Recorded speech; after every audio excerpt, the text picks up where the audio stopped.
Prostitution, human trafficking, spas that are havens for illegal activity. These are problems that plague neighborhoods from the inner city all the way out to the suburbs. Channel 2 Investigates is tracking prostitution arrests across the Houston area. Our investigator Robert Arnold is revealing which areas are the most prone to this problem and how police are now taking a new approach to cracking down on it.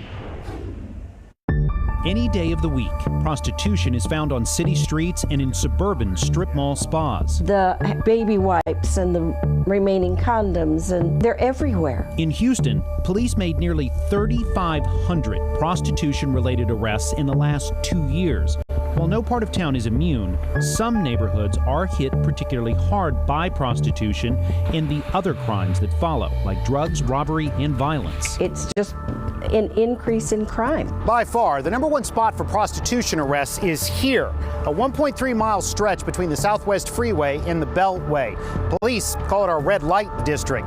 589 arrests for prostitution along Bissonnette in 2 years, and that number doesn't include the side streets.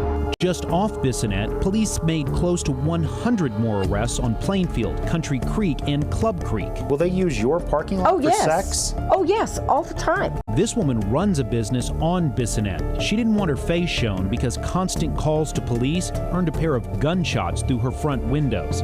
Luckily, no one was inside. I've worked very hard to bring this business up. The Gulf Freeway between Broadway and Monroe was home to 222 prostitution arrests in 2 years. Spray-painted signs show residents' frustration.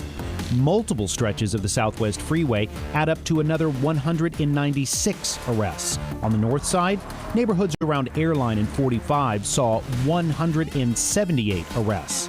The two things these areas have in common: easy freeway access and plenty of motels. If we arrest one prostitute, the next day she's back on the street, or we'll have another prostitute taking her spot. Captain of HPD's Vice Division, James Dale, says that's why police are changing their approach. Along with arrest, there is also now a lifeline. Bring them in where we can talk one-on-one with them, offer them the assistance that they need. The district attorney's office and courts look for signs of human trafficking, and they offer alternatives to jail. The first thing I would say to those ladies is you are killing yourself on a daily basis. This former prostitute says the threat of arrest isn't enough. It took 10 years worth of trips to jail and prison before she decided there was a better way. I remember the person I was because I don't want to ever go back to that. But Houston isn't alone in this fight.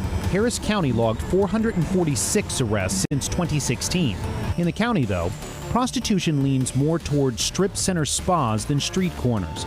That's something Fort Bend County Sheriff Troy Nels saw when he got calls about a suspicious spa on Highway 6. I have to compliment really the residents of Fort Bend County because they tend to be very nosy. Cases were made against the two ladies working here, and Nels called the landlord to ask if there was a criminal activity clause in the lease. I want you to revoke the lease and cancel the lease.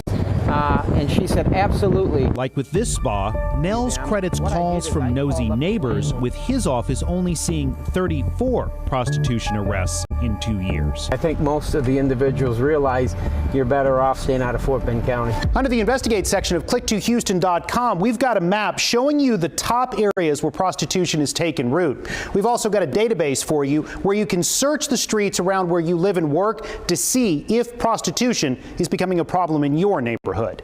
Robert Arnold, KPRC, Channel 2 News.